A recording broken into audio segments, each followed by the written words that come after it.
only mode. Hello, everybody, and welcome. I'm very glad to have you all join me here in this introduction to esoteric astrology. I'd like to handle this webinar a little bit differently than I have handled the seven ray webinars. I'd like this to be much more interactive. So rather than saving questions, I'm going to be asking you questions and then offering also opportunities to ask questions. So we really need to see your hands come up on this webinar. Um, when I've taught this, it's always been in classroom situations, and um, interactive and getting responses from you really helps an awful lot. So I'm inviting that. Okay. You will find probably a lot of this is redundant, especially early on in the beginning. You may have already learned this in the past or studied this in the Moria Federation. But in any event, I thought we should start right from the beginning so that everyone gets the same information. And for those that don't know any astrology, it really is very good for building the foundation. And we will be having several webinars. There's no way I can teach all of this in an hour and a half. It's usually a 2-day workshop, so the basics will require several of these. So I hope you can attend. So let's begin with the first question that you see on the screen. What is esoteric astrology? And the first question, of course, I ask beginners would be, what is esoteric? I don't need to do that with you. You guys know what esoteric is. But esoteric astrology, what it does is it places the man and classical, which is another way of saying traditional astrology, in a wider context.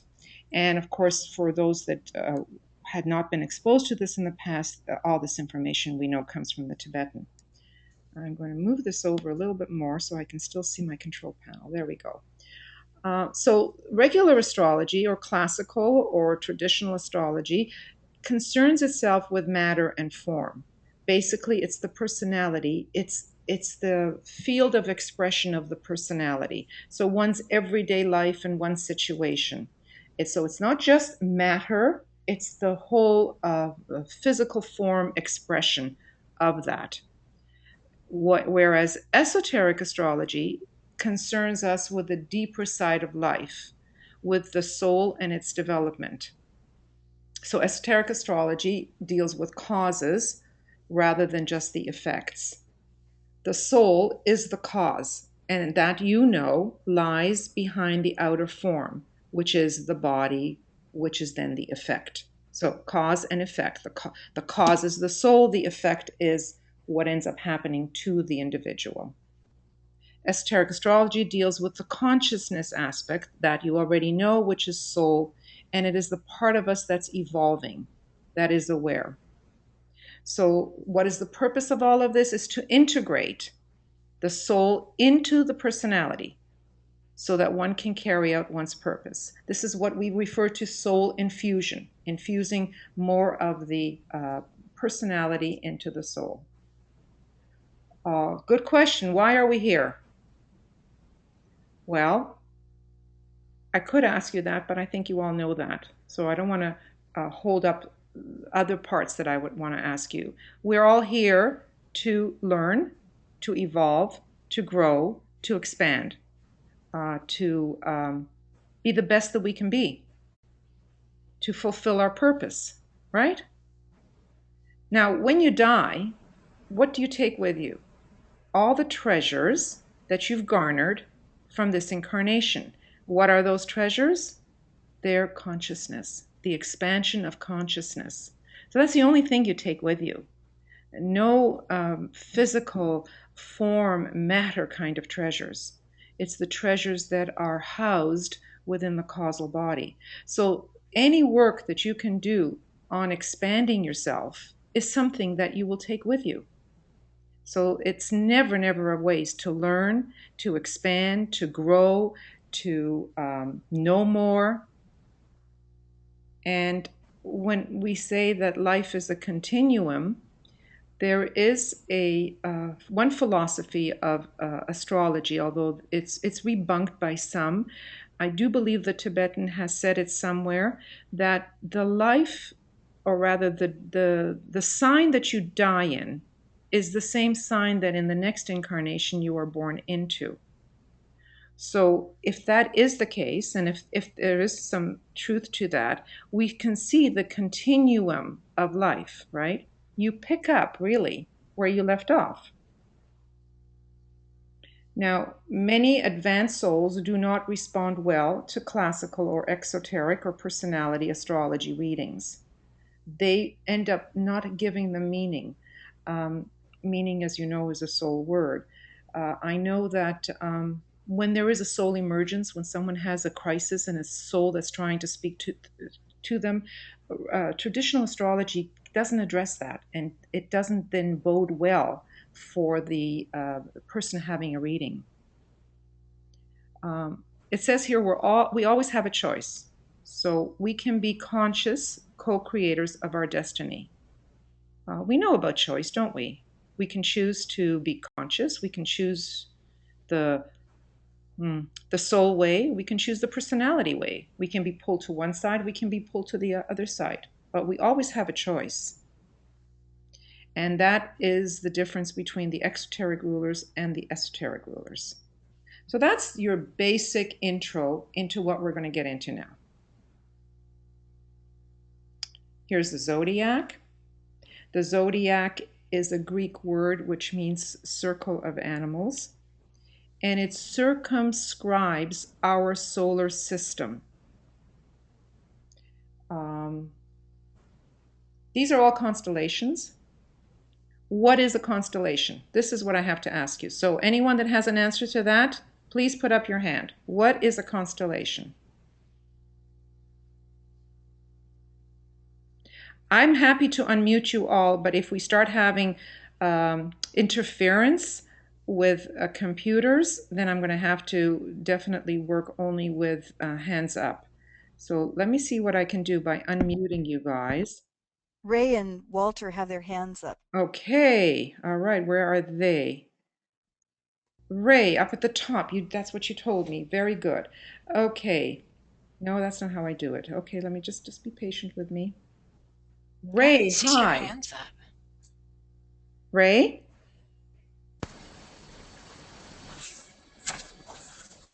Hello, Ray? Hello, Eva. Can you hear Yes, me? hi. Welcome. Hiya. Thank you. You want to know you're asking what a constellation is? So what's a constellation? Very simple. Right. A constellation is just a group of stars Our that the sun or the ecliptic runs through, if you like, as the backdrop. So say it again. What is a Does that make constellation? A sense? constellation is? A constellation is a group of stars, Yes. simply. It's simply put, and it's two or more is what is Hello? really. Yeah. It's two or more are what a constellation is. And a star is the same thing as our sun. Very good. So, okay. All right. Now, do I have to? I'm going to try Can I leaving. ask you something which is related to that? Sure, go ahead. Hello? Yes, please go ahead. Are you going to address the sidereal zodiac as against the tropical, No. or can you do that? Um, Maybe in the next time around, I will get more information on that. I don't play around with the sidereal. I know the sidereal is more the exact placement of where things are, whereas the one we work with is not. But I don't know what too much to say to that. But I can get the information and I can bring it forth next time around. Is that okay? Yeah, yeah, that's Eva, okay. I can address it. Please do. Okay. Basically, you gave the quick down dirty of what it is. The sidereal is the actual position of the stars in the sky, without regard to where the Earth is. And the tropical is the one that we from the Earth perceive it to be. And they actually move slightly. I think it's like 1 degree every 74 years or something to that nature.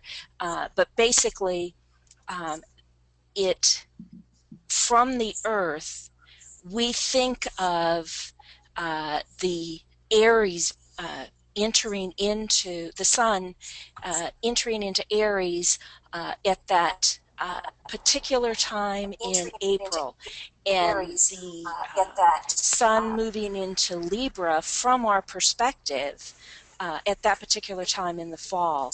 And so we adjust the tropical zodiac to follow that that particular pattern. But in reality, what's happening is the Earth wobbles in its revolution around the sun, and the sun itself wobbles in its revolution around the greater, the central sun that it goes in. And so the position actually changes slightly. And that's where we get the difference in the ages. It's a 30-degree whack apart when we're entering the age of Aries. I'm sorry, the age of Aquarius. And when we enter the age of Capricorn, it'll be approximately 60 degrees apart, and so on as we go through that greater zodiac that takes 25,000 years for our sun to traverse around. And that's what so that each age is the little bitty part of that, which is approximately 2,200 years. And that's what's happening when the sidereal, I don't know, am I making this worse? That's what the difference is between the sidereal and the tropical. We still, from our perspective here on Earth, just as we think that the sun is moving around the constellations, when in reality it's the Earth moving around those constellations at the opposite point, we still think that in April, when we have that exact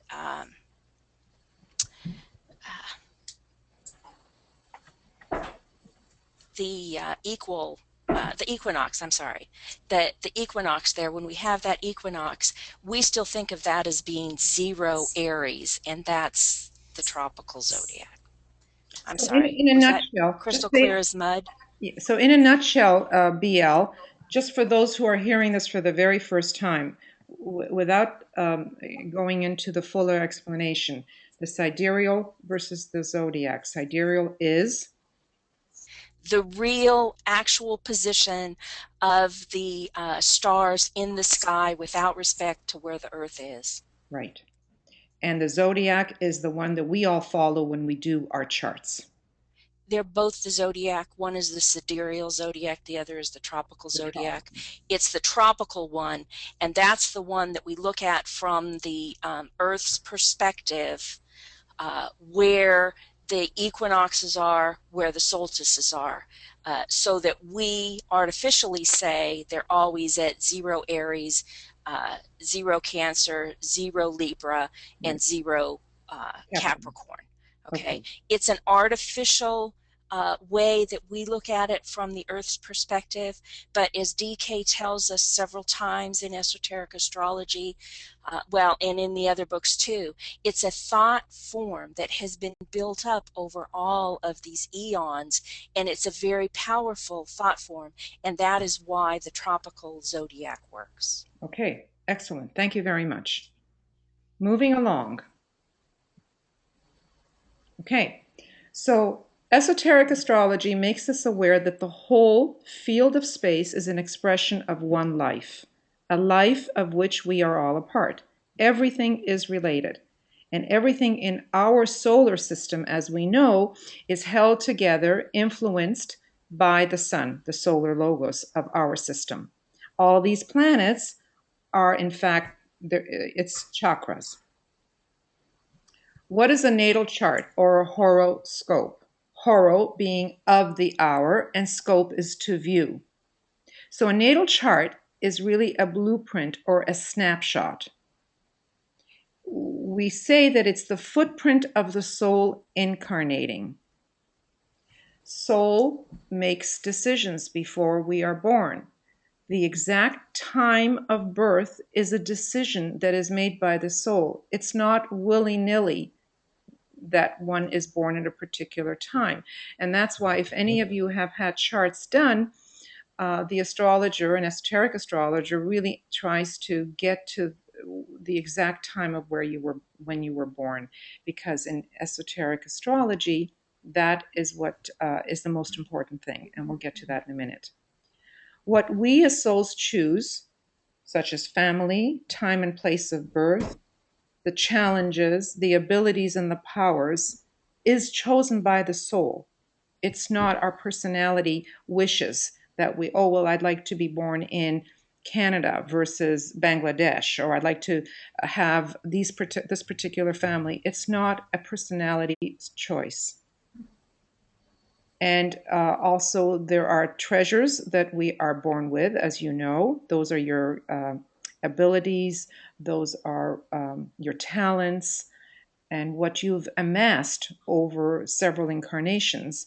And then you're born with what it is that you need to cultivate. And the chart allows you to see what are my strengths and what is it that I need to work on and cultivate.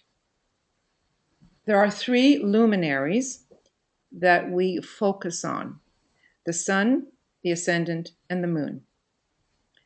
The sun represents the personality in the chart. The Tibetan tells us it is the problem in life. And that's my question to you. Why is the sun the problem in life? So we can see a hands up on that one. Why is the sun a problem? Okay, Yvonne, I see your hand. In a minute here. There we go. Hi, Yvonne. Hi. The sun is our personality, is that why? The sun is our personality. Why is this the problem in the life? Because we have to become more soul infused and overcome all the personality traits or character defects that we have. Right. Isn't that's as simple as that? The personality keeps us quite stuck in personality life. And so therefore, depending on how much we are identified with personality, and let's face it, most of us are, it becomes the problem in the life. I remember the first time I read that in Esoteric Astrology, it really stopped me dead in my tracks. I had to think about it and think that Tibetan tells us that it's the problem in the life. And it's a simple little response to that. So thank you, Yvonne. You're welcome. Eventually, however, we need to shine like the sun in the sky to be the best that we can be. So the personality is very needed. No different than what we discussed when we talked about the rays. Personality is needed.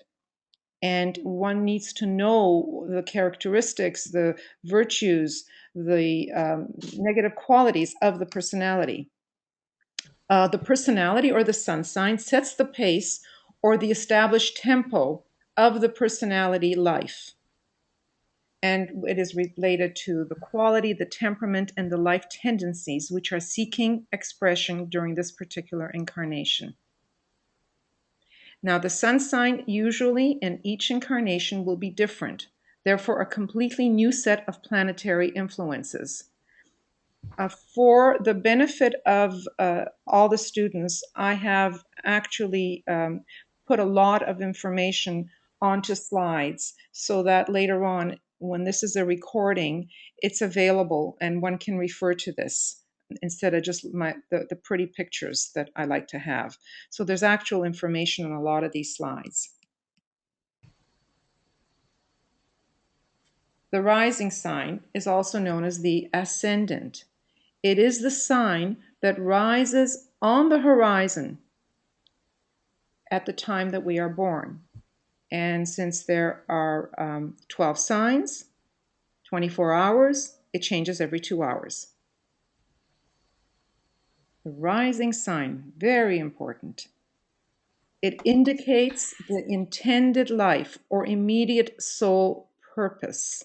Many people think that the ascendant or the rising sign is the soul, and I will beg to differ. It is the way by which one carries out the soul purpose. Okay, so that particular sign helps one know the qualities to aim for, the qualities to cultivate, and if we learn the keynote associated with the ascendant, it really helps a lot. I encourage every one of you to meditate on that particular keynote that is associated with your rising sign, and what does it mean to you? Try to come to terms with what is it really telling me, and how can I be more of that? What do I need to do in order to be more that way?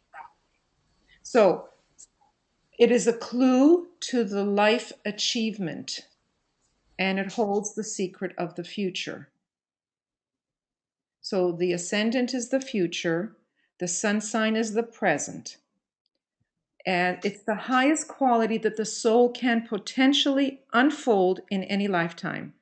That's why it's so important. And of course, if you know the exact time, then we get the exact degree, and that helps us with transits. It helps us with configurations within the chart that we call aspects. So the exact degree is very important if you start to really work with astrology. Now, anytime you have a question, just raise your hand, please, as we go along. Now, the rising. Eva, this is BL. Yes, BL. I just wanted to also mention that not only is it important to know the exact time for the things that you just mentioned, but that the rising sign then sets everything else in your chart. It determines, of course, where the midheaven is and all of the other houses, no matter which of the various house systems you use. It basically sets the mandala for the whole chart, not just the ascendant, by knowing that accurate birth time. Right. Thank you. Right. So the rising sign, as has been said, is determined by the exact time of birth, hence the first breath, representing the incarnation of the soul. The eternal soul comes before the personality, therefore, rising sign comes first. There are many esoteric astrologers who will, the first thing they will do is look at the rising sign. That is the most important luminary, the most important area in the entire chart. So what is one's destiny? It is the rising sign plus the esoteric or soul ruling planets. It represents the harmony aspect of life and can produce right relationship between soul and personality in any one incarnation. That's the rising sign can do that. Hence, again, we see that it is not the soul. It is the means by which the soul will work out its purpose in any given incarnation. Okay? Again, if you have any questions as we go along, please feel free to ask. Now we move on to the moon. The moon, as many of you know by now, is a dead body. It's not a living entity anymore. At one time it was. Now it only reflects the light of the sun. So the moon is of the past, and it represents our limitations and the present handicaps that we have. This is stuff that we bring with us from previous incarnations. It is of the past. So it's the abilities that we have learned from before. It tends to govern the physical body or the form. The moon is also known as the mother of form and shows where the prison of the soul is to be found. Again, any comments on the prison of the soul? Remember, the personality was the problem in the life, but the moon is the prison of the soul. I would like to hear comments as to why is the moon the prison of the soul? Okay, so I see Victor up here. Hi, Victor. Hi, how are you? I'm good, thank you. I've got a question. What do you mean, the prison of the soul? That's where the prison of the soul is found. Hmm. Yeah, What do you mean? that's what I'm I don't asking. understand. I don't I'm understand. Is that okay. where the Well, soul is? In let's prison? let's have more comments on that, and let's see if we can arrive at what that means. It's the prison of the soul. Okay, I'm going to ask Walter. Hi, Walter. Hello. So, yes, the physical body in general could be considered as a prison of the soul as it's developing. And since the moon is associated with the physical body, it seems like the moon would be related to the prison of the soul. Now, why would the physical body be a prison?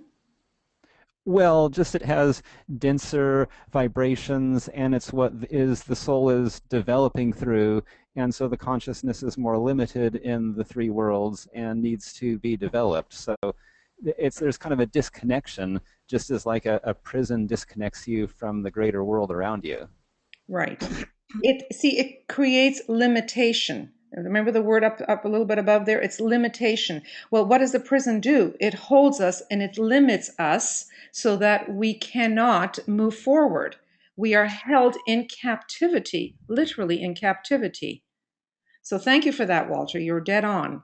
Now, Yvonne, go ahead, Yvonne. The prison of the soul, the moon is our last incarnation, and the moon brings with it all the tendencies that we have from our last incarnation that we didn't overcome. I'm talking about bad tendencies, things that we have to work on. Maybe good too, I don't know, but they bring tendencies from the past, our talents, our handicaps. That's the way I understood it. Well, it's everything that we have already accumulated and known in the past. It doesn't necessarily mean it's bad. It doesn't necessarily mean it's good. In other words, what we bring with us from the past is something that we already know because we've been there before. We've done that before. Now, if we energize, and if you look at the very last line I have on this screen, it says it doesn't need to be energized. If we energize what we already know, then we can't move forward. We already keep replaying what we already know. We keep expanding what we know. And there's no point in doing that, right? It doesn't create an opportunity and a challenge to move forward. It keeps us entrenched in the knowledge and in the abilities that we already know how to do or know and understand. So it's not something that needs to be energized. So the physical form is one part of the moon, and then there's another component to the moon, and that is our emotions, our feelings. And if we feel good, we feel secure. You know, emotions and feelings and security all tend to go together. So when we look at the moon in our chart, it speaks to all these things. It speaks to the physical form, it speaks to our emotions and our feelings and how secure we feel or don't feel. And it is a very interesting thing that some exoteric astrologers who are more into psychology have come away with. They say that the way to know what kind of a gift to give someone is to know what their moon is. Because if you know what the moon is it a water sign? Is it an earth? And so on. And you buy a gift that is in co-measurement to that element or to what that moon can represent, then that person likes the gift and feels very secure with that gift. So there's something to be said about understanding and knowing those qualities of the moon. We'll talk about that as we move along. Now, the other thing, so there's three major things we want us to know. It is the lower form, it is our emotions and feelings and security, and the last thing I want you all to know is that it is our unconscious tendencies. It is the habits of the past, the things that we do without thought. It is, in fact, our lines of least resistance. So when we find ourselves in any given situation where we don't have time to think, we tend to rely on our moon abilities. on the moon. It's done unconsciously. We don't think about it. It is there under the surface all the time. Unconscious tendencies. And so once you know what your moon is, watch yourself. See how many times you slip back into moon forms. Okay? Okay, energy. Now this was all discussed with all of you during the 7-ray workshop. Energy is not good and it's not bad. How we appropriate the Annabelle has her hand up. Okay, I'll be with her in a sec. Okay. How we appropriate the energies has to do with the point of evolution. And that's why sometimes these energies that we appropriate are called strengths and sometimes they are weaknesses. Energy simply is. There is no sign that is better than another sign. There is no planet that is better than another planet. Well, we have all kinds of words that we use that might indicate that one is better than another. But in fact, all gives off energy. All is energy, and energy simply is. Okay, Annabelle, I'm going to go to you. Hang in there till I unmute you. Hi, Annabelle.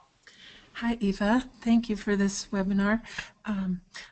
I just wanted to say something back to you to see if I got it right. So applying astrology to try to figure out what my path in learning is, I would look then, for example, at where my moon is and then versus my rising sign and look at the traits of those two things to find out what my conflicts are. It would help me understand my conflicts better in trying to overcome them, right? Well, we want to include all 3 luminaries.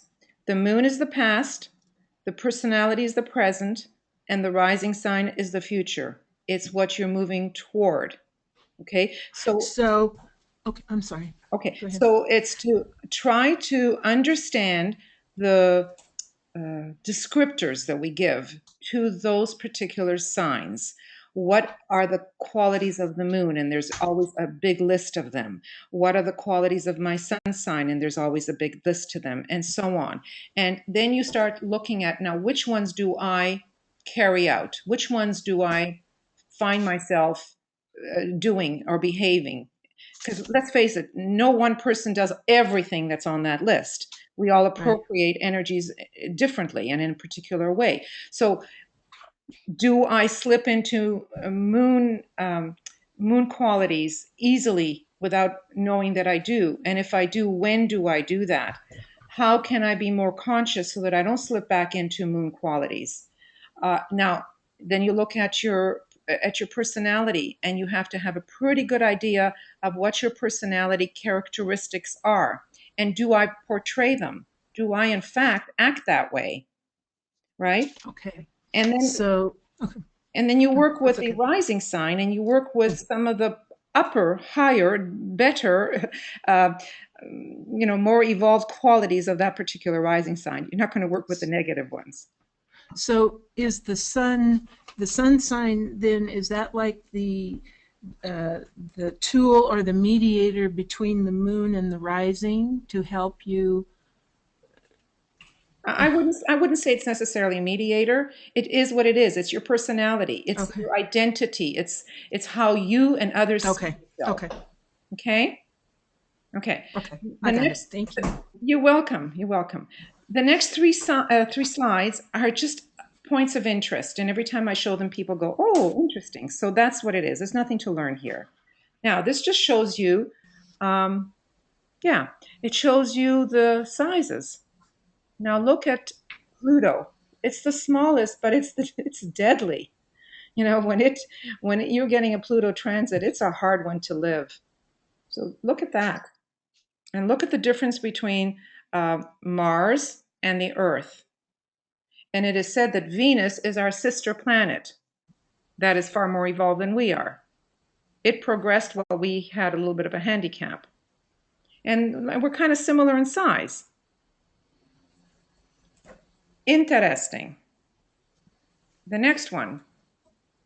Okay, so we go look where the Earth is in comparison to Uranus and Neptune. And look at Jupiter, Jupiter being the largest planet in our solar system. And Saturn is not that far off it. And look at the color of Neptune. It's that beautiful blue that I associate very much with the second ray.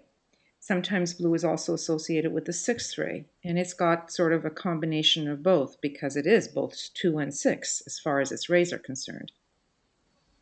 Look at the size of Pluto in comparison. Beautiful, isn't it, to see all of that? Okay, any questions? Go right ahead now while I pull up the next slide or the next series that I want to go through with you.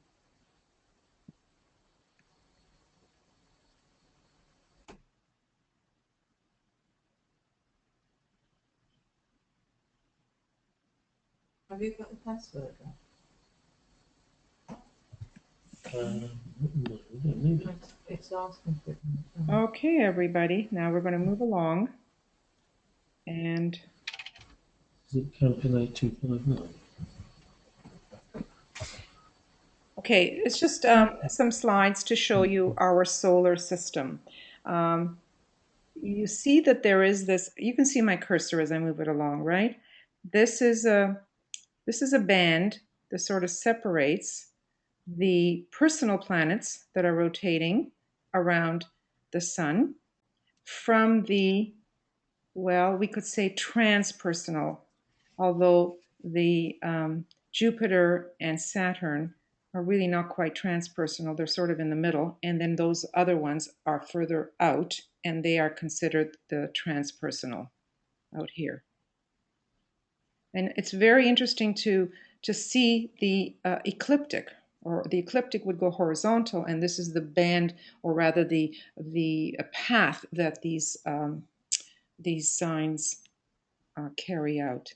Now, while I'm looking at these pictures, can anyone tell me the difference between a constellation and a sign? And is there a difference? What is a constellation and what is a sign?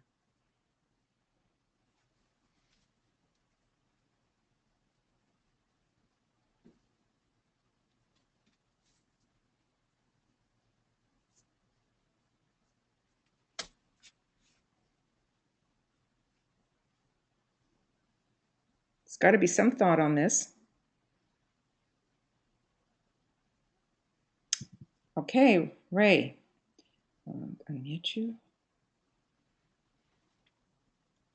Or the stars in the sky. I'm sorry, Ray, I hadn't unmuted you when you started to speak, so could you start at the beginning again?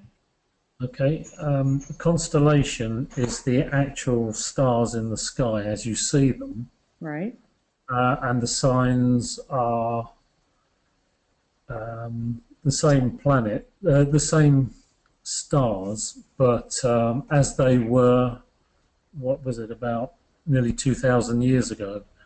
At one time they were both merged and in the same positions, but since that point in time, the signs have moved on and the constellations are still as they are in the sky. Okay. Does that make sense? It makes sense. There are other thoughts on that too. I'd like to hear from other people as well. I'm going to mute you again, although right now there's not interference.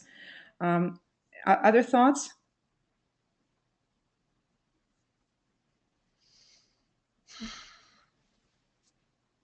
Okay, Luca. Just a minute, Luca. Hi, Luca. Hello. Nice to hear. Well, I think the constellations are only an illusory waymarks where that we have pictured in our minds where some kind of forces are coming from, or energies. And these energies are basically that what we call signs.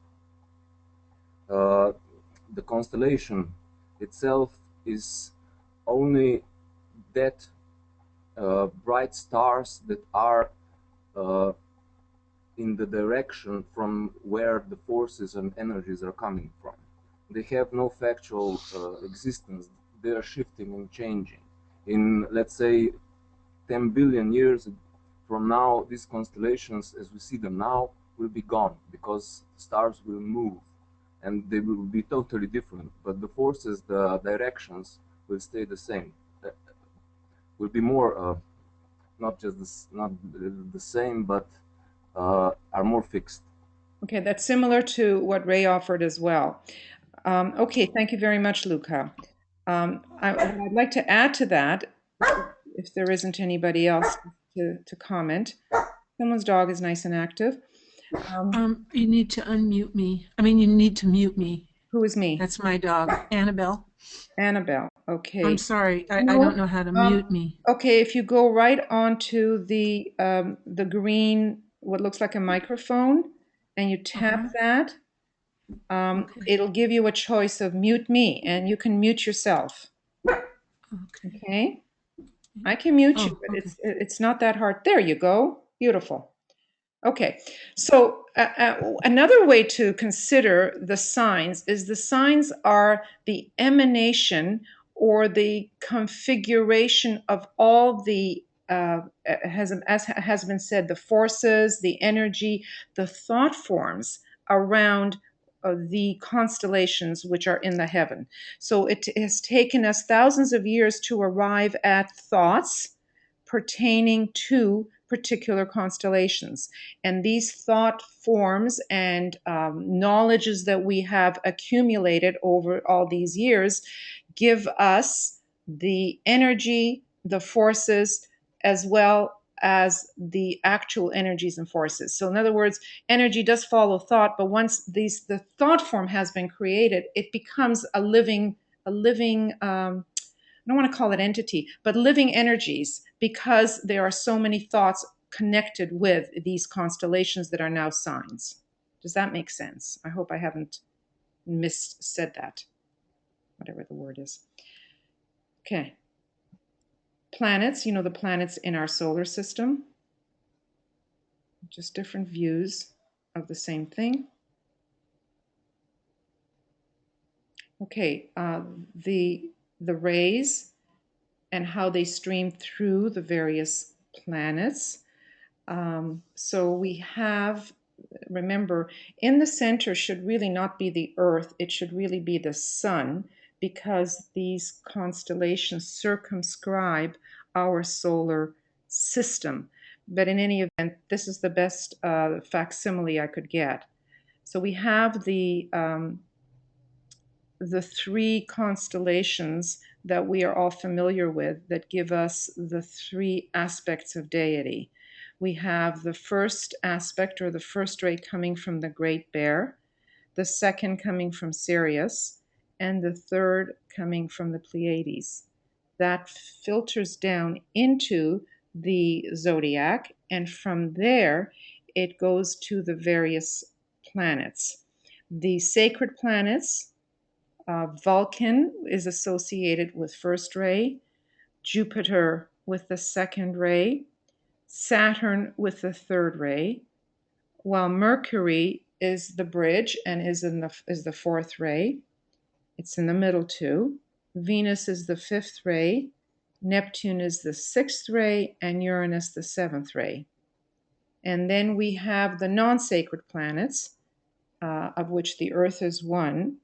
And all we're showing here is the particular ray of the non-sacred planets. We have Pluto, which is first ray. The Sun is second ray. The Earth is third ray. The Moon being fourth ray. And Mars being sixth ray. So this is just a flow chart, basically, to show you the downflow of the energies as they move through the constellation and the planets. And here again, I have what we've already seen. The only one that we haven't seen thus far is the Sun in relationship to all the planets. Now remember how large Jupiter was? Now look at the difference in size between the Sun and even Jupiter and Pluto way down here. Just interesting. Okay, now light. As living entities, the amount of... Tiago has his hand up. I'm sorry? Let me hear that again. Tiago has his hand up. Okay. Tiago? Yes, Tiago. Unmute Tiago. Hi, Tiago. And Victor. Oh, I guess Tiago didn't get unmuted. Let me do this again. Tiago, I think you've muted yourself because I can't unmute you any better than I've done. Hi, Tiago. Yeah. Hi. Hi, how are you, Eva? I'm good, thanks. And you? Very well, thank you. Trying to understand everything because everything is so new for me, I know. but I'm loving this experience. Really loving it. Okay, good. Do you have a question?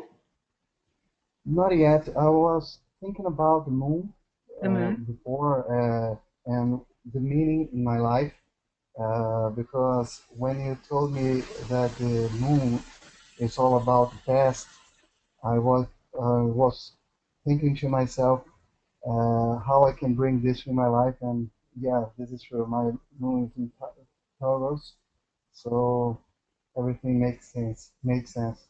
Yeah. For So now, then, I don't have any questions. okay, so then you would look at the Taurian qualities. What is Taurus all about? We will look at all the signs, we will look at all the planets, and we'll get a much better sense of the various qualities of each sign and the ruling planets. And then you would look as to see how much of that do I actually live? How much of that am I? Okay? That will give you Yeah. a good sense of truly how much of the moon we live. It is said that children live in their moon. They don't step into their Okay. personalities till a lot later. And then, of course, the soul, well, I don't have to tell you, some of us never contact soul, and some of us contact soul very early. But children live in their moon, and I have 4 grandchildren, so I've had lots of opportunity to watch that and to see how, in fact, it actually works out. Um, well, my grandson, he is 14, and he has a double Leo. And if any of you know anything about Leo, Leo has to do with first ray. It has to do with being in the center, being authoritative, taking command. Well, he is just now stepping into, and I kept saying all along to my husband and to my daughter, I don't see the Leo qualities in him, except that he's bossy.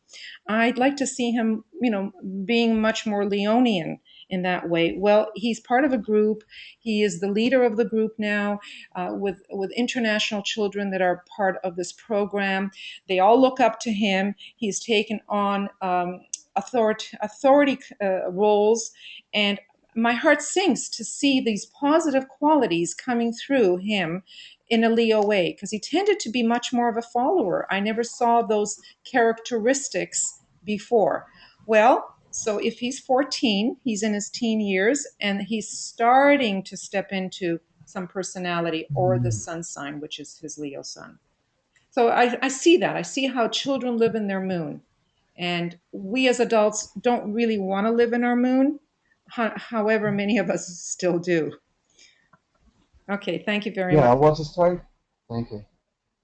Okay, so I have Victor, and you're unmuted. Do you have a question? Yes. Go for it. I'm thinking. I forgot my question. Oh, veil.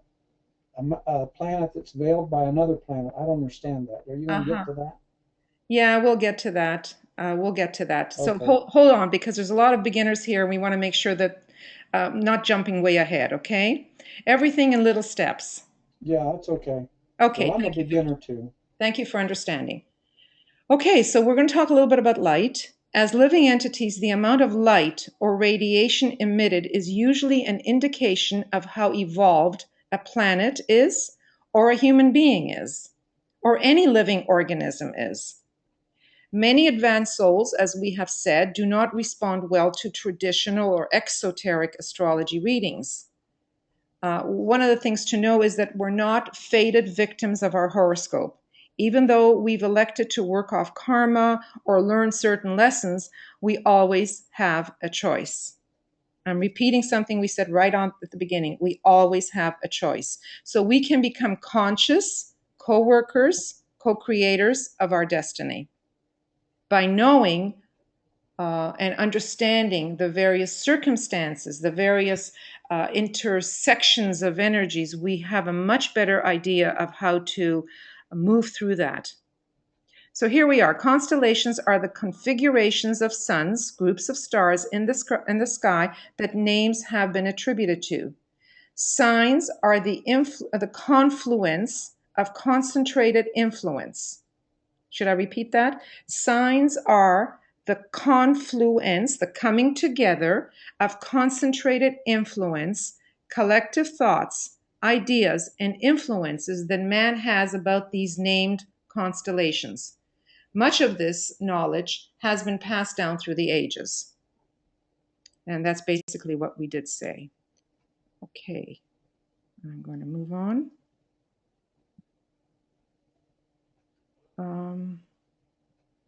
I think this might be a bit of a repeat of what we talked about before. It is, so I will leave that.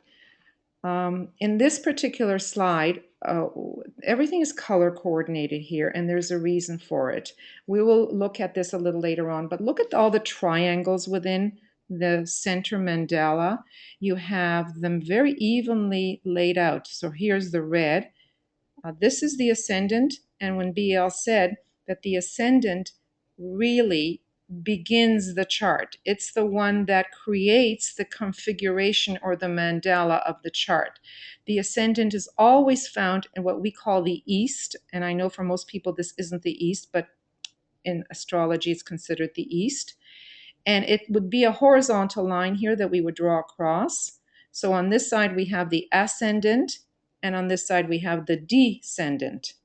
And this horizontal line at this point here is the beginning of the chart. And if we were to start with the beginning of the zodiac, it would be Aries. So Aries would be the very first sign. The second sign would be Taurus. The next one would be Gemini. At this point, you can see that there is what is known as an IC here. And if we were to draw a straight line up, we would have an MC, a median Colli, and this is the, it doesn't matter, but know that this is a cross, right? It's a cross, an even armed cross that creates 4 quadrants in the chart.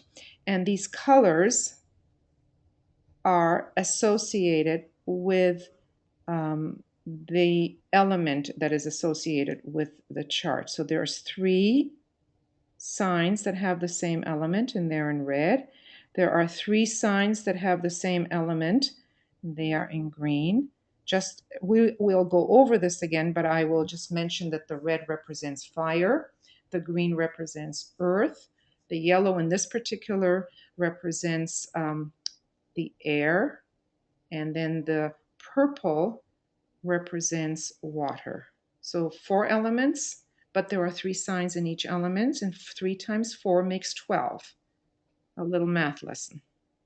Okay, also the various parts of the body are ruled by particular signs. It's not important for esoteric astrology to really get into all of this. A lot of classical traditional astrology spends much more time on it than I intend to spend. But we start with the top of the head, and that is ruled by the first sign of the zodiac, which is Aries, and the bottom, which is the feet, and that ends the zodiac, and it's Pisces. So here you have Aries, and that's the end of the zodiac, Pisces. And we go around in this direction. So you have Taurus, which rules the right in here, the neck area. We have Gemini that rules the arms. We have Cancer that rules the digestive area, and so on. It goes all the way, and it goes in a descending way from the top right down to the feet at the bottom. And this is just another picture showing the same thing. Okay. Again, this is not truly esoteric astrology, and it's not something we need to spend a lot of time on, and therefore I don't, and I won't. Okay, but this is an important, now we're starting to move into astrology. Now, I don't want to confuse you with the evolution part of the crosses. This is a lesson that we will go into another time. But all the signs are given a particular cross that they are on. It's also called a mode, the mode. Now, the cardinal crosses consists of Aries. You'll find there are 4 points, and each one of them is a cross. Aries, its opposite being Libra. Then there's Cancer, and its opposite being Capricorn. If there's any homework to be done and anything to be learned in astrology, it is these glyphs. These glyphs are very important because words are not really used a lot for astrologers. It's all glyphs. If you look at a chart, there are no words. It's all glyphs. You have to really start to learn and understand what these glyphs are. So what does cardinal, which is red, really mean? So here's some key words. It means drive or action or beginnings. It's outgoing. It's independent.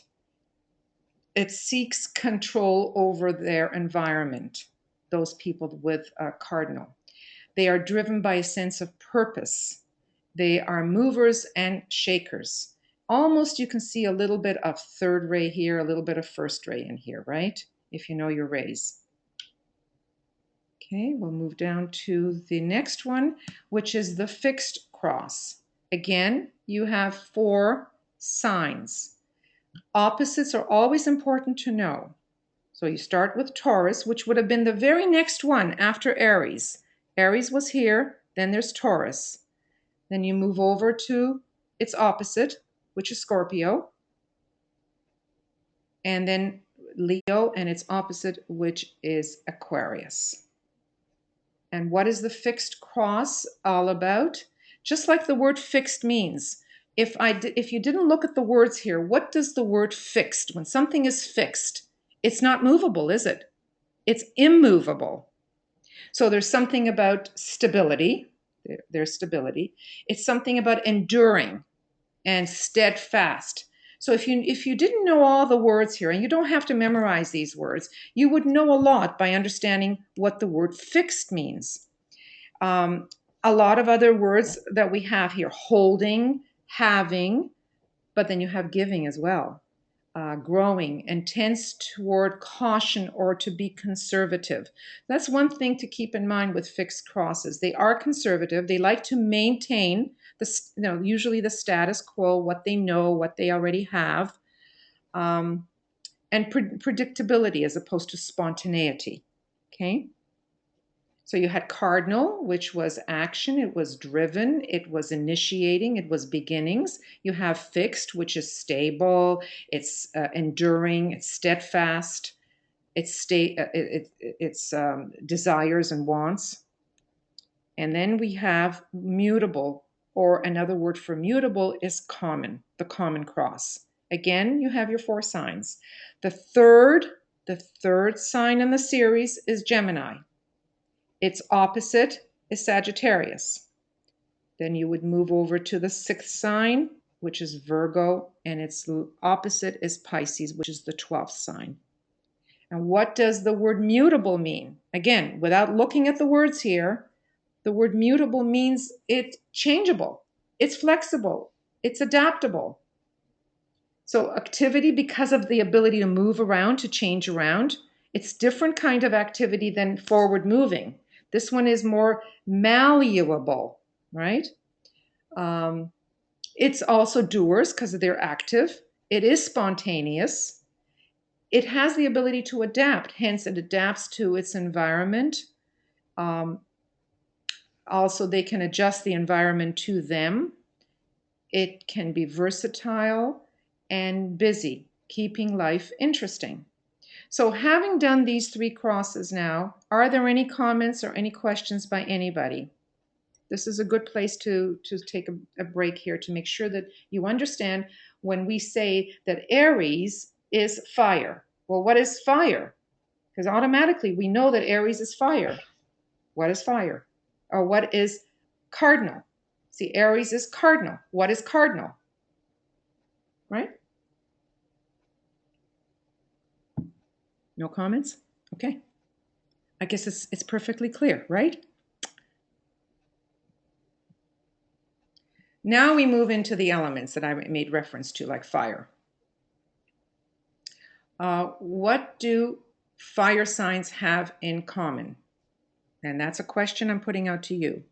Then I'm going to ask you what earth signs have in common, what air signs have in common, and what water signs have in common. So whatever you feel comfortable in dealing with, please, put your hand up and we'll look at that. No, I don't want to do that. What happened to the hand that I just saw there? Okay, guys, come on. This is not all that hard. What does fire indicate to you? When you see if something is fiery, what does that mean to you? Okay, Ray.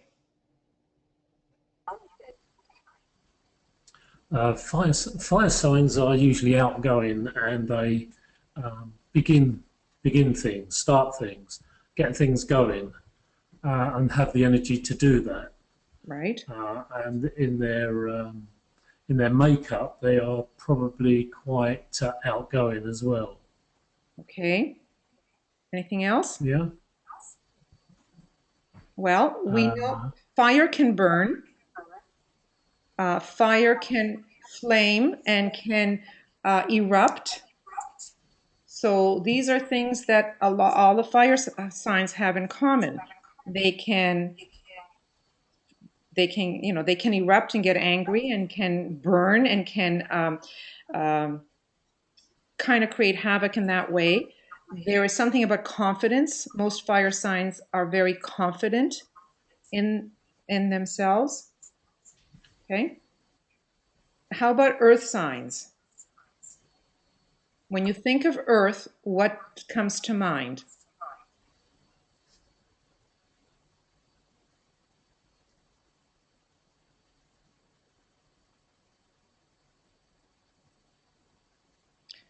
Okay, Vera's here. Earth signs, stable. Yes, I joined later. So earth signs, it's stable, grounding, slower, nurturing. Yeah. Yeah. Yeah. There's a practicality to earth, a stability to earth, absolutely. They maintain, they're slower for sure.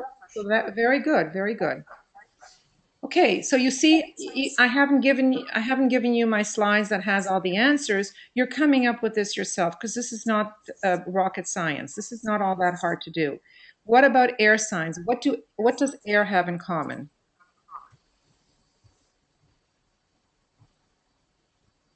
I think it's more about thinking,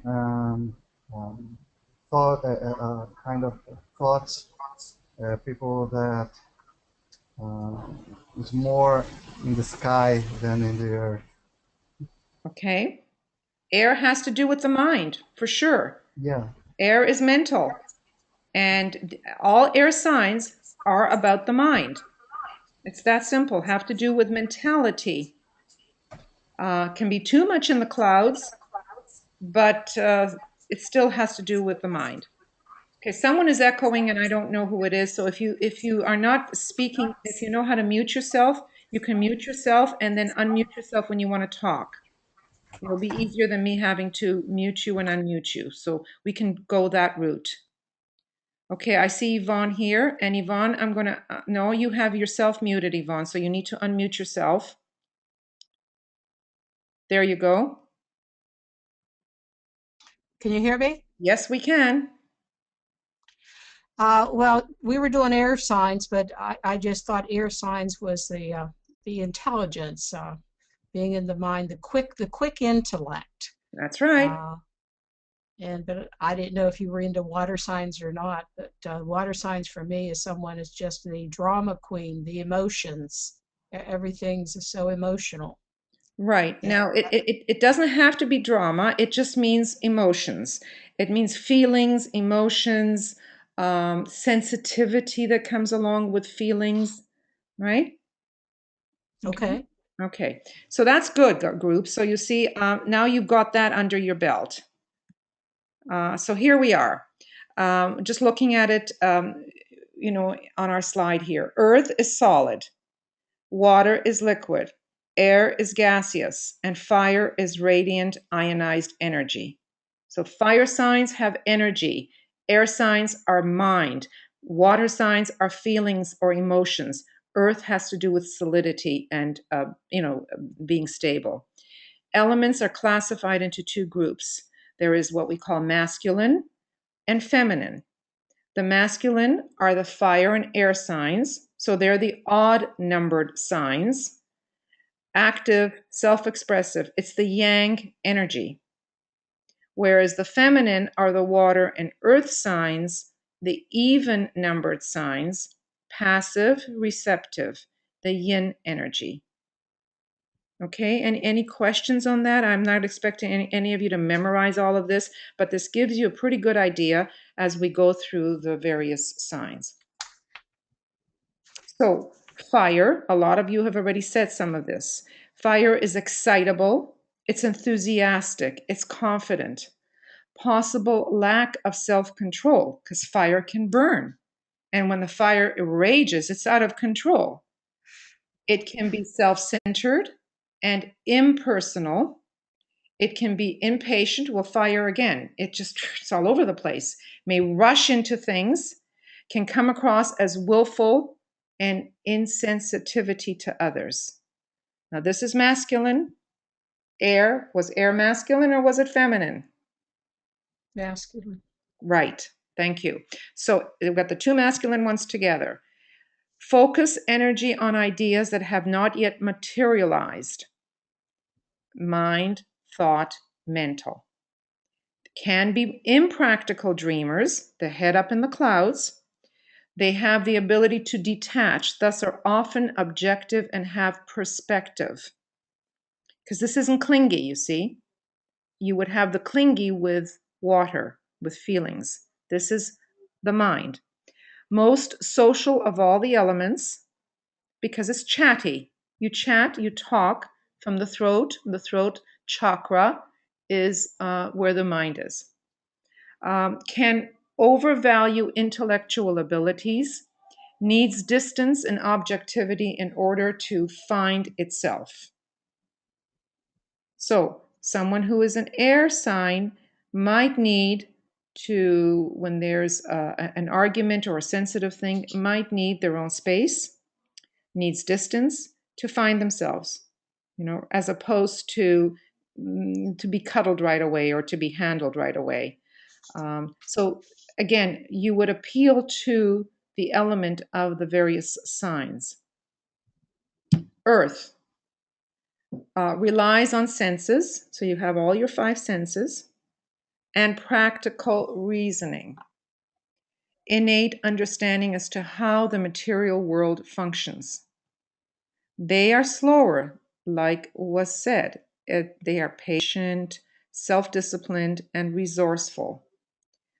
Strength of endurance and persistence. Matter of fact, conventional, cautious, dependable, and stable.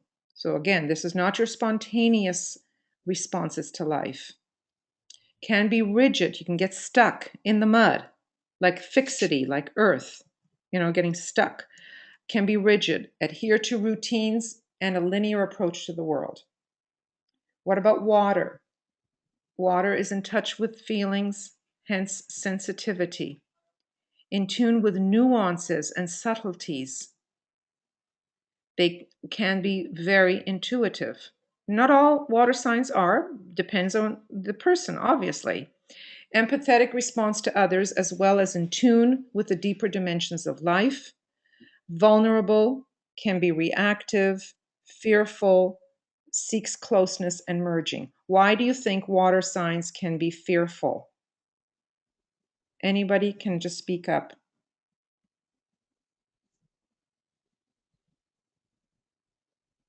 I still have some of you muted, so you might have to raise your hand, but those that are unmuted, unmute yourself and speak up. Why do you think water signs could be fearful?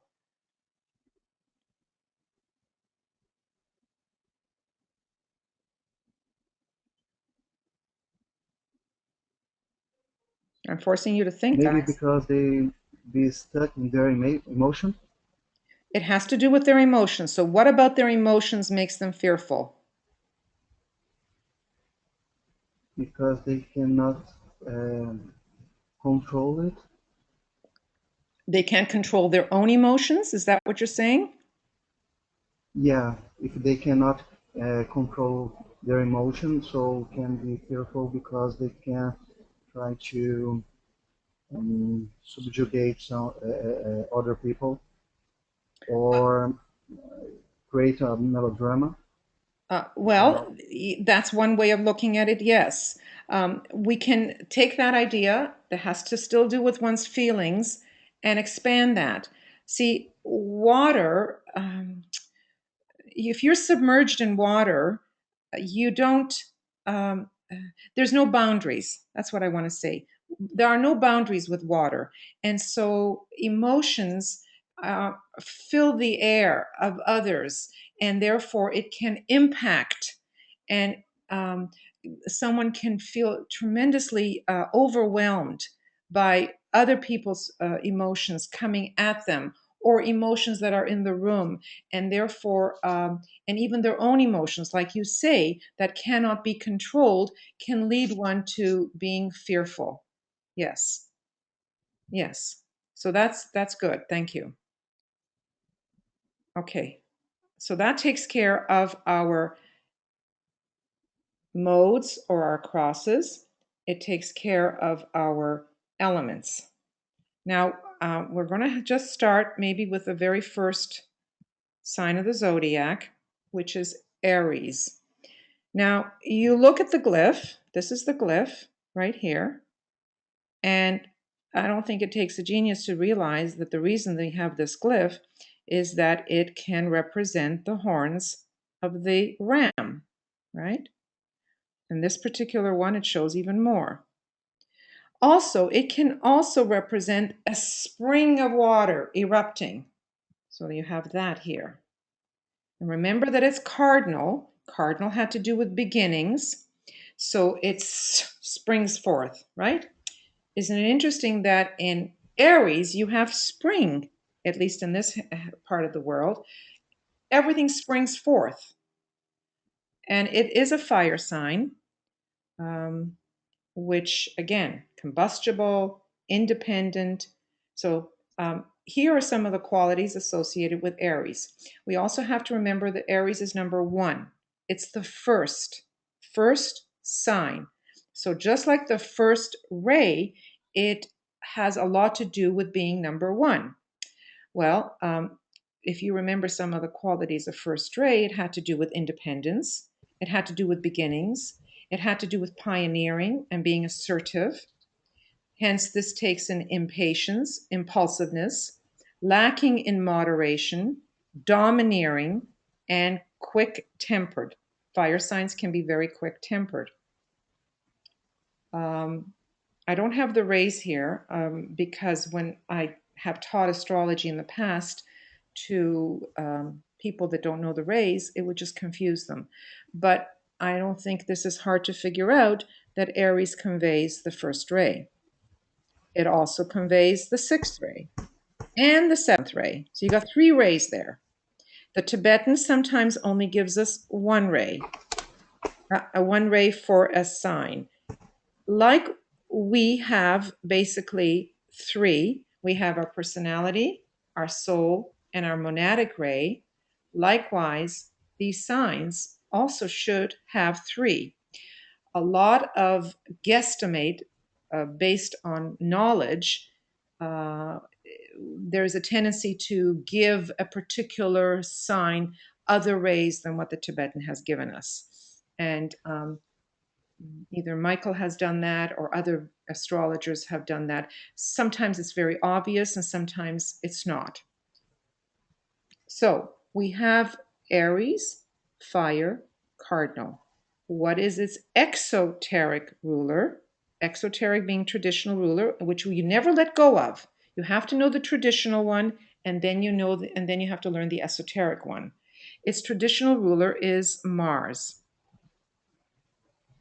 Mars. Mars is known as the god of war. And the god of war is aggressive. It's usually the sign for maleness, right? Many times on a washroom door, you see the glyph of Mars, and for a woman, you see the glyph of Venus, Mars and Venus, male and feminine, male and female. Mars, being the god of war, brings to Aries fearlessness. Now remember, Aries was already aggressive. It was already out there with fire. It was already initiating. And then we add Mars to it. I mean, there was tremendous forward movement and combativeness. I don't know who's typing, but whoever is, maybe you should mute yourself, because sometimes this comes out in the computer. We can really hear it. So, and I'll be with you in a minute, Ray. So we have the vitality, and we have stamina, energy, strength, drives, and sex. So yes, Ray, please go ahead. While we're on Aries, and particularly Ray 1, we're told that Ray 1 is not at present in manifestation. So therefore it doesn't actually work through the sign, does it? Or does it? Oh, yes. It's not that Ray 1 isn't in manifestation. There aren't that many Ray 1 souls, although there are. Ray 1 is the true Ray 1, as it is meant to be, has not yet manifested in this solar system, because we have not developed sufficient love, sufficient consciousness or soul. But that doesn't mean that Ray 1 doesn't exist. It does. Okay. Yeah, fine. Okay. So yeah, there are Ray 1 personalities, there are Ray 1 on the mind, there are Ray 1 souls, and so on. So it does exist. But we don't yet really know its true dynamism and its true impact. The destroyer aspect of it is not yet really ready to be known, because, as I said, we haven't developed sufficient love. Now, it is said many times that Aries can put their foot in their mouth. You know, they're so aggressive and they do things without thinking. And those of you who have attended the labor of Hercules, do you remember what happened with that labor with Abrides and Hercules, and trying to tame the horses, the mares? What was necessary? What do you think that Aries needs in order to be more soul-like? We know it's aggressive. We know it's forward moving. It's got tremendous energy, strength, drive, and that goes hand in hand with Aries. What do you think it needs? Yes, Yvonne. I think in that labor, he was so arrogant, he left his friends, and his friend wasn't strong enough. He didn't have the strength, and the mares ate him. Right. What was he needed more humility. I think his sin there was pride or arrogance. Or what did he need to do that he did not?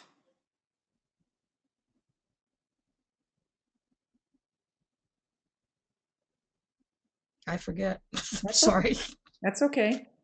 Annabelle, you can unmute yourself.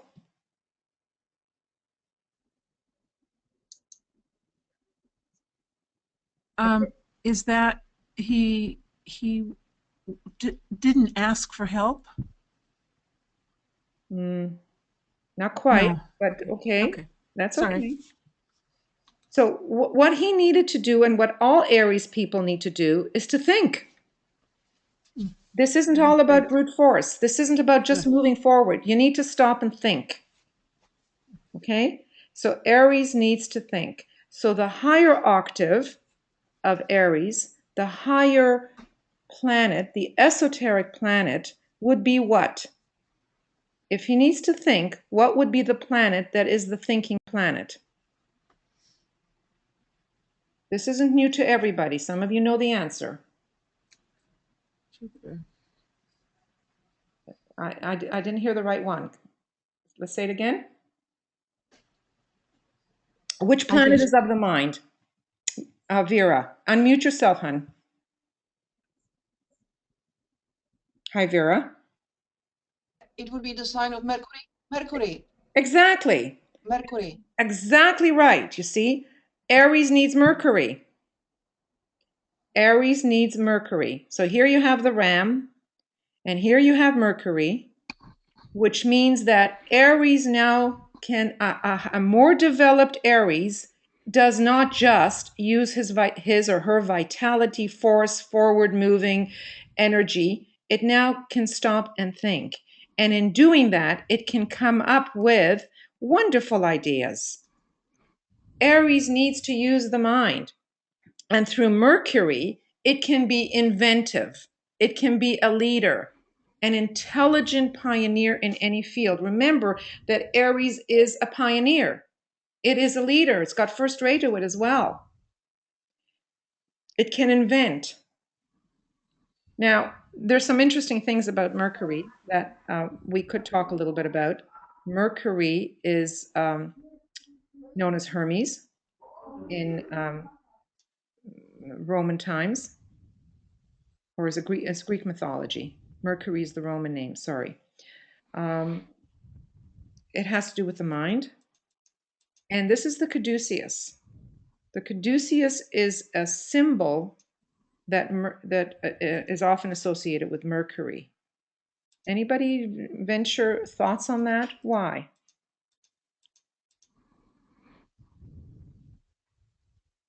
What has this sign to do with Mercury?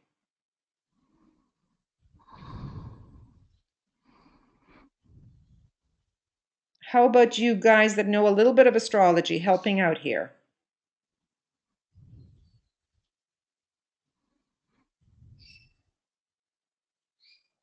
Good, Vera. Thank you.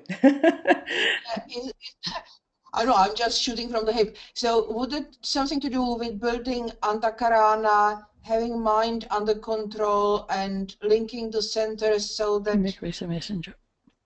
yeah.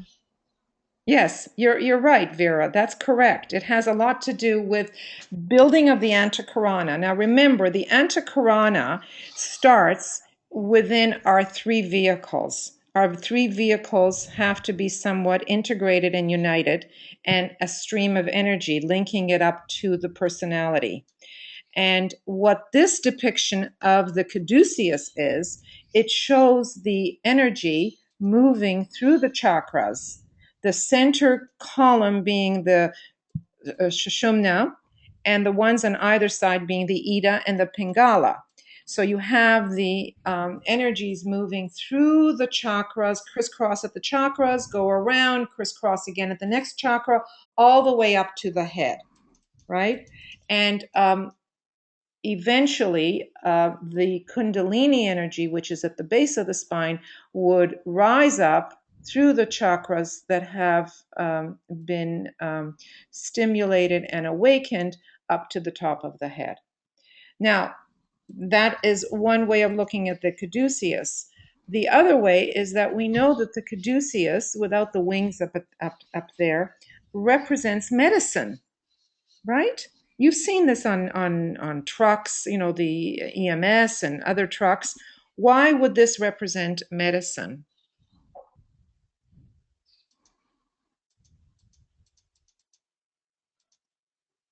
Hmm? Eva, Tiago has written a note here.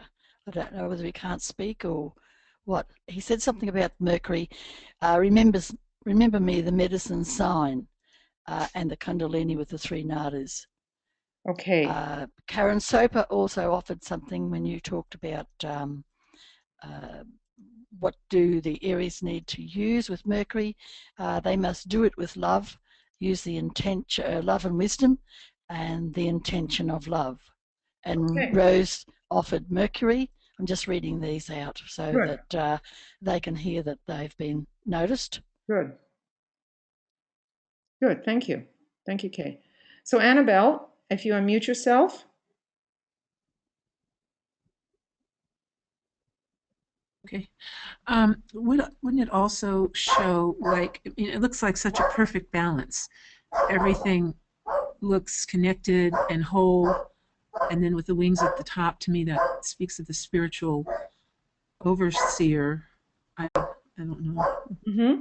In terms of the sign, the symbol, it just looks so perfected And it is. and balanced with the spirit being on top.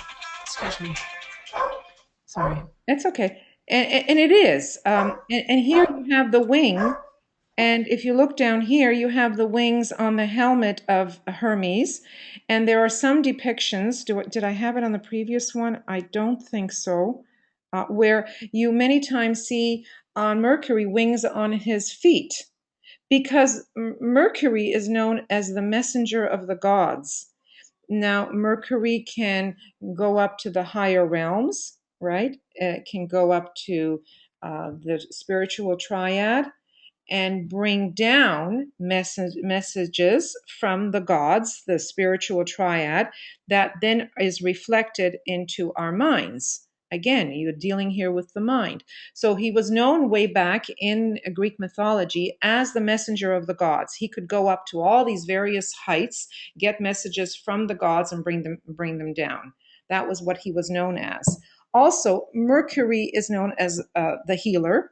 He was one that did heal, and hence you did have the caduceus becoming the emblem or the symbol for medicine. And he also was known as a jokester or a prankster. And he used to play a lot of jokes during his time on other people. He used to even Apollo many times could not find him when he did his pranks. So he's very much associated with humor and a sense of humor. So all of that is Mercury, and Mercury, as we know, is it's a sacred planet. Mars, as we know, was not a sacred planet. So when we're thinking of Aries, we have to think of if you have a strong Aries in your chart. How do I mean a strong Aries?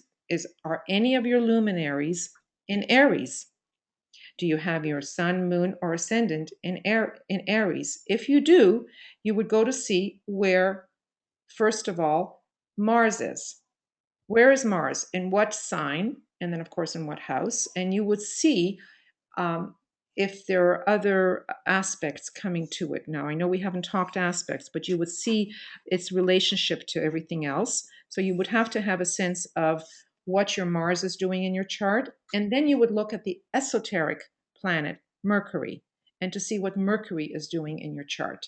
And that's how you would play with your Aries being one of the luminaries and the two planets, the exoteric and the esoteric planet.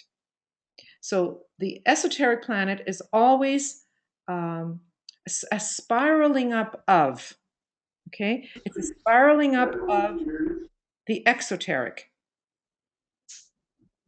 Any questions and comments? Because we're not going to move on to Taurus. I think we're going to leave it at Aries. It's the first sign of the zodiac, so you have the initial impact of how we're going to move through these signs and give you a good feel for the astrology. But I'm opening up this to any questions before we actually have to go.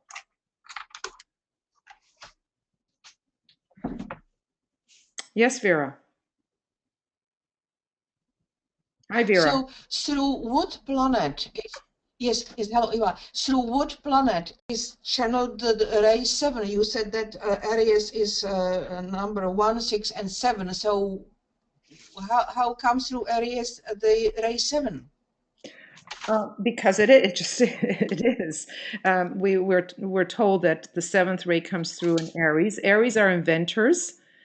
They can invent, and in order to invent, you're working with form usually, and there is that seventh ray ability.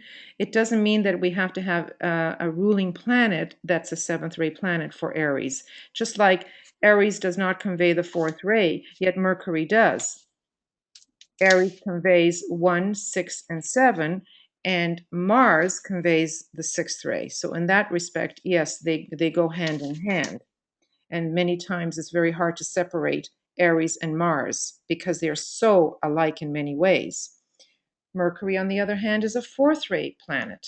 It's the anticorona, it's the bridge, it's the mind. And if you meet people that are Aries that are fairly evolved, it's amazing how inventive they are and what great ideas they have that they can offer. They can come up with wonderful, wonderful ideas. Look at Michael, okay? Our Michael, is an Aries sun.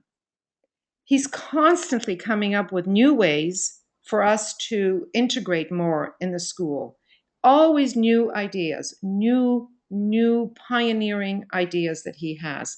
Highly intelligent. So he uses Mercury very well with his Aries sun. Okay?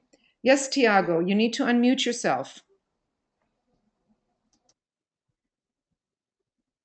Right, go ahead.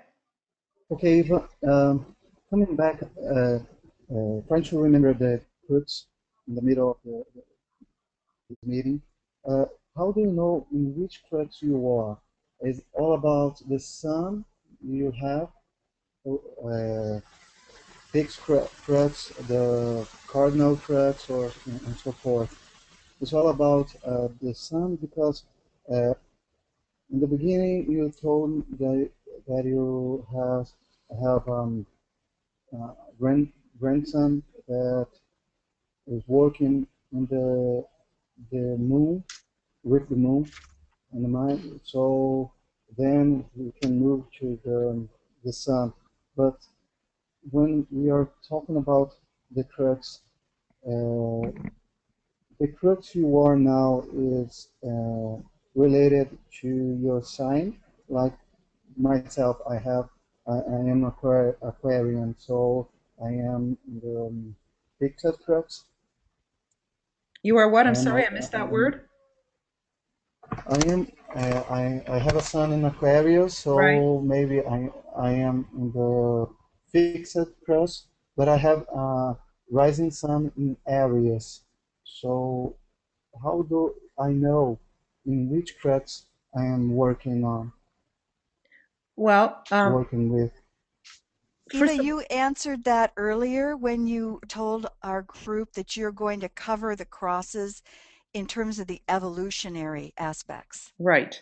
It's a whole different subject, and I have a wonderful program or a wonderful seminar on that. I've offered that many times because it can be very confusing. The Tibetan doesn't clarify it for us.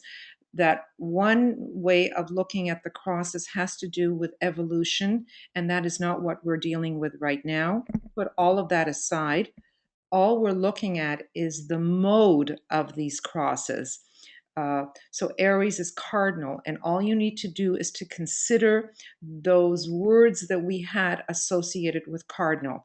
Do not think in terms of evolution and where you are on the path, because that is not what we are looking at when we refer to these crosses.